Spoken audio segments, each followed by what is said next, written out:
começar, você pode falar um pouquinho sobre as suas experiências e trajetória de carreira como um todo? O que mais marcou sua vida profissional nos últimos anos? Então, eu me formei em Direito em 1995, acho que vocês não tinham nascido ainda, mas antes mesmo de me formar em Direito, eu já comecei a trabalhar com meio ambiente, em 92, na área do direito ambiental, né? Não sei se vocês já ouviram falar, mas teve um grande encontro no Rio de Janeiro, em 92, que foi a Eco 92, que é um grande encontro das Nações Unidas, que reuniu quase duas centenas de países discutindo a Convenção de Mudanças Climáticas. Então, esse assunto que vocês estão abordando aqui, ele começou bem antes disso, mas em 92 foi assinada a Convenção de Mudanças Climáticas. O que é a Convenção? É um grande acordo internacional entre países definindo as regras, né, as metas, os objetivos, os caminhos para enfrentamento dos problemas das mudanças climáticas, né, o aquecimento global, as emissões de gases de efeito estufa, de carbono, de CO2 e outros gases que aquecem, né, a atmosfera. Ali em 92 é que começou esse grande acordo, que é como se fosse uma lei internacional definindo as regras para os países conseguirem reduzir as suas emissões desses gases de efeito estufa. Então, desde lá, 92 até aqui, vem tendo vários encontros internacionais. Eu comecei a trabalhar com isso em 92, né? E trabalhei 4 anos na Fundação SOS Mata Atlântica, trabalhei 10 anos no Instituto Socioambiental, ISA, depois tive uma passagem rápida pelo Ministério do Meio Ambiente, como coordenador do Plano de Prevenção e Controle dos Desmatamentos na Amazônia. Depois trabalhei no Instituto de Pesquisa Ambiental da Amazônia até 2014. Depois, entre 2015 e 2018, fui secretário de Estado do Meio Ambiente do Distrito Federal, de Brasília, que é a capital do país, né? E de lá para cá eu venho coordenando vários projetos nessa área de meio ambiente, de política ambiental, né? O que mais eu posso dizer que mais marcou assim a minha vida profissional? Teve vários momentos, mas eu acho que eu pude ajudar a coordenar um plano que reduziu em 85% os desmatamentos na Amazônia, né? Entre 2008, quando eu passei pelo Ministério do Meio Ambiente, e 2013, nós reduzimos o desmatamento na Amazônia em mais de 10 bilhões de árvores que deixaram de ser desmatadas, derrubadas, em função do plano que a gente desenhou e que eu ajudei a desenvolver. Então, isso para mim foi bem marcante. Uma outra coisa também foi essa passagem minha como secretário do Meio Ambiente da capital do país, né, de Brasília, me permitiu fazer coisas interessantes, como, por exemplo, construir um galpão de triagem, de reciclagem, que está dando oportunidade para mais de 2.000 catadores de resíduos sólidos, né, de resíduos recicláveis, em Brasília, poderem trabalhar em condições mais dignas, né? Antes eles trabalhavam no lixão, a céu aberto, tomando sol, tomando chuva, poeira, no meio do lixo, e agora eles têm um galpão para poder trabalhar, né, dentro de condições muito mais humanas, né, muito mais dignas, né, de trabalho. Então, são coisas assim que a gente pode fazer aí ao longo desses 26 anos de carreira até aqui. E você também se envolveu num projeto chamado Radar Clima e Sustentabilidade, não é isso? Isso, exatamente. E pode falar um pouquinho sobre ele? Sim, esse projeto foi exatamente quando eu saí da Secretaria de Meio Ambiente, em 2018. De 2019 para cá, eu estou coordenando esse projeto no Congresso Nacional. É um projeto que o nome diz, né? Radar, né? A ideia é ficar ligado no que está acontecendo no Congresso Nacional, nos debates relativos a essa agenda de mudanças climáticas e a agenda de meio ambiente. Então, lá a gente pôde coordenar alguns trabalhos importantes, como, por exemplo, em 2019, nós acionamos a Comissão de Meio Ambiente do Senado brasileiro para realizar uma avaliação da política de clima no Brasil. Essa avaliação foi feita ao longo de todo o ano de 2019, gerou um relatório com uma análise bastante profunda da situação das políticas de clima no Brasil, porque em 2019, infelizmente, começou um processo, infelizmente, de retrocesso nas políticas ambientais e climáticas no Brasil, né? Até 2018, a gente vinha num crescendo, né, numa progressão de implementação de novas leis, de novas políticas, melhorando as ações de governo para o enfrentamento das mudanças climáticas, para a redução de desmatamento, para a melhoria da gestão ambiental, mas isso teve uma quebra, um choque, né?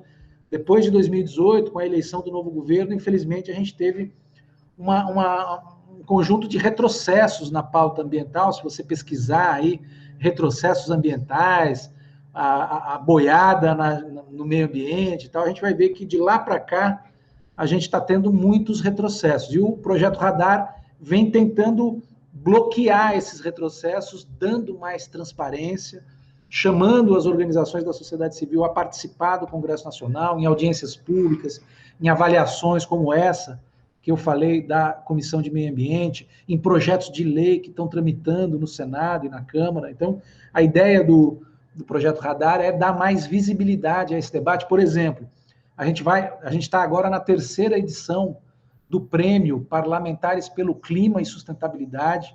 Foi um prêmio criado por nós no âmbito desse projeto, junto com o portal Congresso em Foco. Se você pesquisar lá, Congresso em Foco, sim, Prêmio Parlamentares pelo Clima e Sustentabilidade, vai ver que em 2019 a gente deu, em 2019 a gente deu o primeiro prêmio, 2020 o segundo, esse ano vamos dar mais uma premiação para os parlamentares que estão fazendo coisas positivas no Congresso Nacional em defesa do meio ambiente e da agenda de clima, né? Então, é isso que a gente está fazendo nesse projeto Radar Clima e Sustentabilidade pelo Instituto Democracia e Sustentabilidade. O IDS é o instituto que eu estou trabalhando com ele nessa agenda do Radar Clima e Sustentabilidade. Falando sobre IDS, leis, saiu na mídia sobre a lei mais urgente do mundo. Você pode falar um pouquinho sobre ele, o que e também falar se as leis ambientais elas são bem respeitadas, quais os perigos de não serem? Muito bom. Bom, primeiro, parabéns aí, Bruna. Estou vendo que você fez a lição de casa aí, pesquisou direitinho, tá fazendo as perguntas certas na hora certa, porque tem um encadeamento mesmo. Eu me esqueci de falar dessa campanha, que é a lei mais urgente do mundo, que também vem nesse trabalho que a gente está fazendo no projeto Radar Clima e Sustentabilidade, e o IDS está ajudando a coordenar essa campanha, que é uma campanha para trazer esse debate da agenda do clima, das mudanças climáticas, da segurança climática, né, para dentro da nossa Constituição Federal. O que é a Constituição Federal? É a lei mais importante do país. Por que é a lei mais importante do país? Porque é a partir do que está na nossa Constituição Federal, que foi aprovada em 88, é que surgem as leis, os programas, os direitos e as obrigações dos cidadãos, das empresas, do setor privado, do poder público, do governo, dos governos municipal ou municipais, estaduais, federais, e do judiciário também, do poder judiciário estadual e federal, nas diferentes instâncias, né, de poder trabalhar pela defesa dos direitos de todos os cidadãos. Então, a Constituição é, vamos dizer assim, a fonte maior, praticamente a principal fonte de todos os direitos num país. E a gente não tem nada de clima na nossa Constituição, né? A agenda climática hoje, ela é muito importante. Então, eu, por exemplo, eu posso até te mandar um link aqui que tem um resumo do resultado do último relatório do painel intergovernamental de mudanças climáticas, o IPCC, o 6º relatório do IPCC, que está mostrando a gravidade da situação climática no planeta. São vários os consensos científicos internacionais sobre a gravidade da situação do planeta, em termos de aquecimento global e as consequências desse aquecimento global para a nossa vida no dia a dia, né? As secas que a gente está vivendo no Nordeste, as cheias na Amazônia, o calor de quase 50 graus no Canadá, imagine, né? As tempestades caindo, tempestade de areia no interior de São Paulo, derretimento de calota polar, né? Os extremos, né? Os polos, né? Diminuindo a calota de gelo, os oceanos aumentando, enfim, é uma série de eventos climáticos extremos que vem aumentando a intensidade e a frequência a cada ano. Portanto, o relatório está dizendo que é incontestável que as mudanças climáticas estão acontecendo hoje, já não é mais um cenário futuro. Elas já estão acontecendo hoje, causando problemas, prejuízos, mortes, inclusive, infelizmente. Isso precisa ser dito, né? E é muito importante que a gente traga esse debate, traga esse direito à segurança climática, assim como a gente tem a segurança hídrica, a segurança alimentar, né? O direito à saúde, né? o direito à educação, o direito à segurança climática é um direito tão importante quanto, porque ele está ligado diretamente à vida digna, a um direito de todos a uma vida digna. E esse direito de todos a uma vida digna, ele é cláusula pétrea da Constituição, artigo 5º da nossa Constituição. Mas a gente não tem em nenhum lugar da Constituição, mais de 230 artigos, a palavra clima, ou segurança climática, ou justiça climática, ou emergência climática. Né? A gente tem o meio ambiente ecologicamente equilibrado, como um direito fundamental, no artigo 225, mas a questão climática ela vai além do direito ao meio ambiente, porque nós estamos falando de saúde, de segurança, de dignidade, de economia. Fundamental a questão climática para a economia, porque ela pode, por exemplo, com o aumento das secas da região norte e centro-oeste do Brasil, isso vai ter um impacto muito grande na geração de energia hidrelétrica e na produção de alimentos.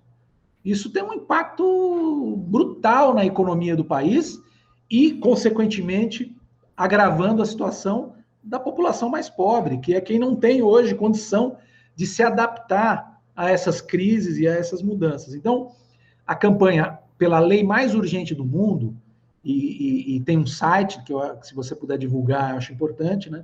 Que é a leimaisurgentedomundo.org.br. Ali a gente está pedindo para que as pessoas mobilizem os seus deputados e deputadas para apoiarem essa proposta de emenda constitucional. Proposta de emenda constitucional é a PEC, né? Por isso essa sigla, PEC do Clima, né? Para levar a segurança climática como um direito fundamental de todos e todas os brasileiros e brasileiras. Perfeito. Então, falando sobre essa segurança e as crises, na sua visão, quais são as atitudes necessárias que os grandes países precisam tomar para frear ou impedir o aquecimento global e as crises, então? E quais são as políticas públicas ambientais eficientes, na sua visão? Muito importante também essa pergunta. Primeiro, assim, a primeira coisa que os países, né, responsáveis têm que fazer é fazer o seu inventário climático, ou seja, é investir em ciência, tecnologia, inovação, para ter condição de ter pleno monitoramento, conhecimento das suas principais fontes de emissão de gás de efeito estufa e monitorar isso quase que em tempo real. Não é possível mais a gente fazer inventários a cada 5 anos, porque de um ano para o outro mudam, né, as fontes de emissão, surgem novas fontes, aumentam as fontes, né? A gente precisa estar monitorando isso quase que mensalmente. Assim como o Brasil monitora a inflação todos os dias, o preço do dólar, do ouro, né? Praticamente todo dia sai no jornal, né? A cotação do dólar, a cotação do euro, a cotação do ouro, a inflação, o índice de inflação mensal, né? A gente precisa ter o índice de emissões do país, né? Para a gente saber se a gente está aumentando, diminuindo, se está sob controle ou não, né? Então, isso é uma coisa muito importante, ter um sistema bastante sofisticado e confiável de medição, de monitoramento das emissões de gás de efeito estufa. Uma outra coisa muito importante é ter um plano nacional de mitigação das emissões. O que é mitigação das emissões? É redução das emissões nos diferentes setores. O setor de uso do solo, que é desmatamento, queimada, agropecuária, é o setor hoje no Brasil que mais emite. 50% das emissões brasileiras de gases de efeito estufa, de CO2 para a atmosfera, vem desse segmento. Então, tem uma política forte, agressiva, real, efetiva, para reduzir as emissões desse setor. E são as emissões mais baratas de se reduzir, mais fáceis de se reduzir. Não é difícil conter desmatamento. Eu fui coordenador do Plano Nacional de Prevenção e Combate ao Desmatamento entre 2008 e 2009. E a gente conseguiu, com algumas medidas, com muito menos tecnologia do que a gente tem hoje, a gente conseguiu reduzir em 85% o desmatamento na Amazônia. Então, é possível, a gente já sabe a receita, basta implementar um bom plano de redução de queimadas e desmatamentos na Amazônia, no Cerrado, no Pantanal, nos diferentes biomas, que a gente reduz significativamente as emissões. Mas não é suficiente. É importante, é viável, é possível, mas não é suficiente. É preciso também reduzir em outras fontes, por exemplo, na fonte de energia. O Brasil ainda é um país que tem uma matriz energética considerada sustentável, renovável, porque mais da metade dela vem de fontes hidrelétricas, que são consideradas de baixas emissões.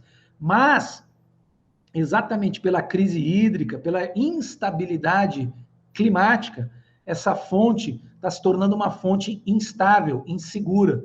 E cada vez mais o Brasil está dependendo de novas fontes de geração de energia. Precisamos investir em fontes renováveis. A energia solar, a energia eólica, os biocombustíveis, né? Não dá mais para o Brasil ficar incentivando a queima de carvão, a queima de combustíveis fósseis, como o petróleo, por exemplo, que ainda é uma fonte de energia importante para o Brasil e para o mundo, né? Então, a gente tem que ter uma matriz energética mais diversa, mais diversificada e mais sustentável, né? Isso é muito importante também. E um investimento muito forte, porque isso é inevitável, uma vez que as mudanças climáticas chegaram para ficar, infelizmente, nós precisamos ter um plano de adaptação às mudanças climáticas, né? As cidades, principalmente as cidades costeiras, por exemplo, estão sofrendo com as marés cheias, né? Com a invasão das marés dentro das cidades, né?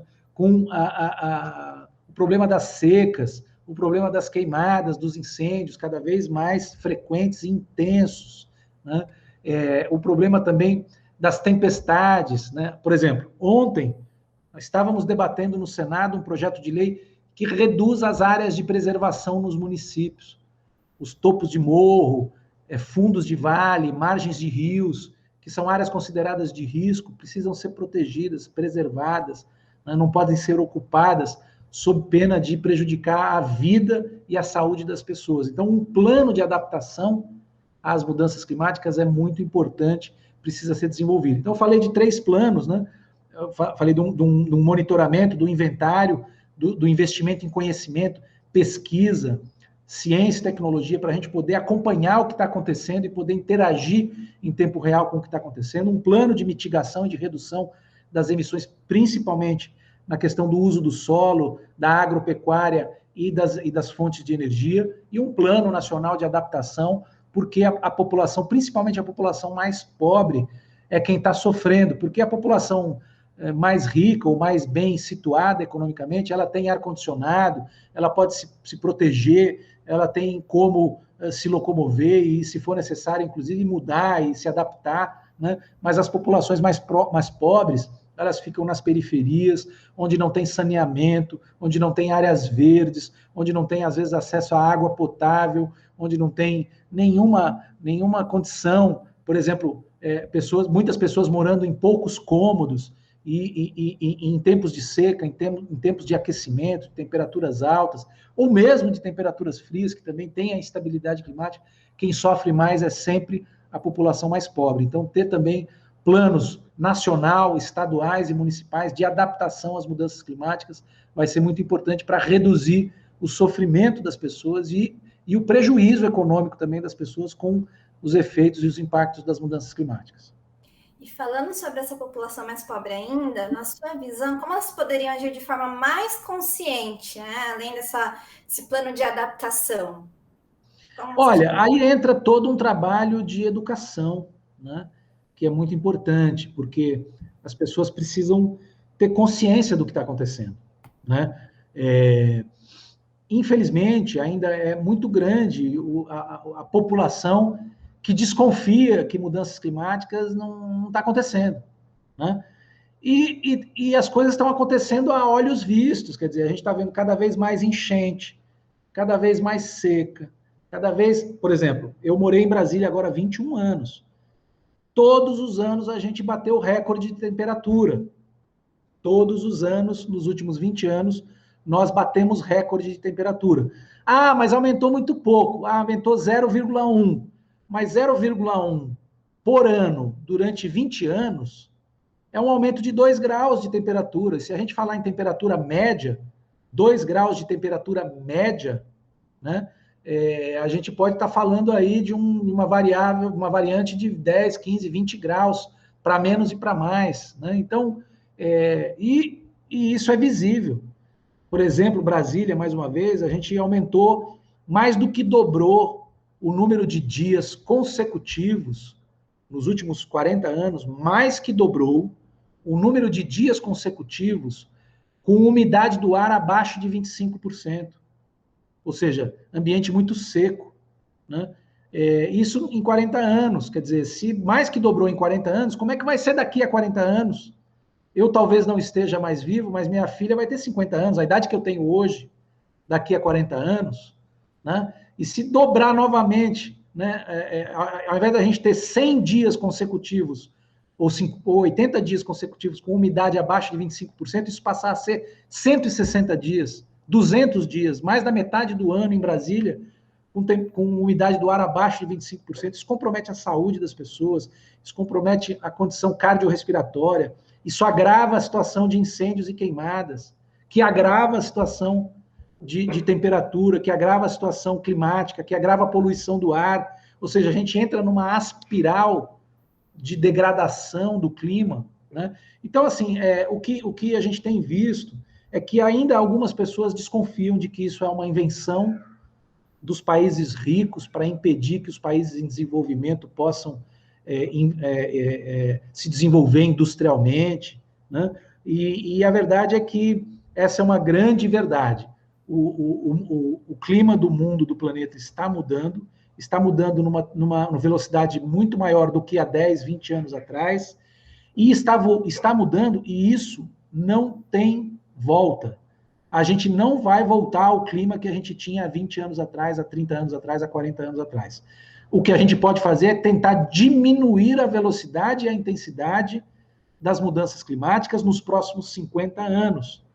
E, ainda assim, vamos sofrer com mais aumento de temperatura, com mais seca, com mais tempestade, com mais furacões, com mais, enfim, enchentes, etc, etc. E nós vamos ter que cada vez mais nos adaptarmos a isso. E isso significa custo para a população. Alguém tem que pagar essa conta. E os governos não têm dinheiro nem para pagar Bolsa Família. Né? Como é que vai pagar toda uma adaptação à mudança climática que implica em novas tecnologias, ou seja, isso é grave, é urgente, estamos vivendo sim uma emergência climática e a gente precisa saber comunicar isso para o povo. Né? A minha mãe, a dona Maria, o seu João, o taxista, o motorista de Uber, o garçom lá no balcão do bar, né? A gente precisa saber comunicar. Essas pessoas precisam saber que isso hoje é tão grave quanto o desemprego, que isso hoje é tão grave quanto a inflação, e precisam saber fazer escolhas políticas. Né? Por quê? Porque nós precisamos de dirigentes políticos que saibam interagir, que saibam reagir, que saibam tomar atitudes para que essas mudanças climáticas, os efeitos e as causas das mudanças climáticas sejam atacadas, sejam enfrentadas, e a gente não fique só no discurso, mas vá para a prática efetiva. Muito bom. André, para finalizar, você conhece ou promove alguma iniciativa inovadora? Você pode falar um pouquinho? Fala também do seu trabalho, assim, que a gente pode divulgar. Olha, muito legal. Uma das coisas que eu estou fazendo, né, é apostando na recuperação e na restauração florestal. Por quê? Ao invés da gente reclamar do desmatamento, vamos plantar árvore. Né? Eu acho que a gente tem que parar o desmatamento, o Brasil tem que implementar uma grande moratória de desmatamento em todos os biomas, Amazônia, Pantanal, Caatinga, Pampa, Mata Atlântica, né? Cerrado, mas isso não é suficiente. Nós precisamos começar agora a um grande programa nacional, né, de plantio de árvores, de restauração florestal.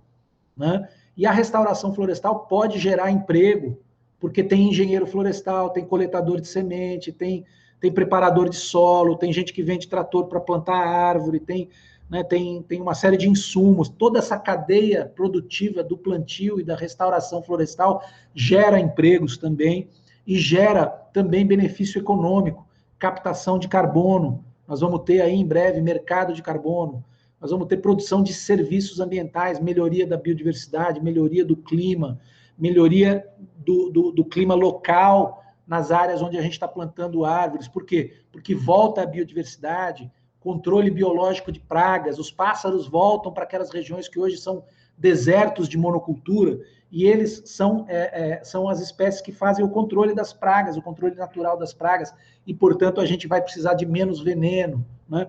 A floresta pode voltar a trazer fertilidade, voltar a trazer água para a região, umidade para a região. Então, um jeito da gente reverter esse ciclo de mudanças climáticas no longo prazo, daqui para sempre, cada vez mais plantar árvores e tornar a restauração florestal, a recuperação florestal, os sistemas agroflorestais, uma nova atividade econômica viável que vai trazer benefício econômico para o povo, para a terra, mas também vai trazer benefícios ambientais. Eu estou envolvido numa iniciativa.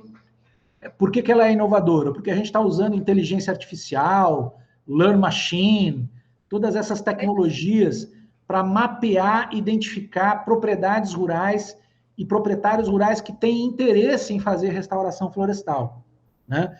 E a gente está mapeando, são centenas de casos só no estado de São Paulo que a gente já mapeou e criamos um hub, que a gente chamou de Hub Agroambiental, H2A, onde a gente está trazendo esses proprietários, às vezes são os advogados dos proprietários, os consultores, para uma mesa de negociação, onde a gente traz também potenciais investidores, captadores de recursos, financiadores e doadores de recursos para a restauração florestal.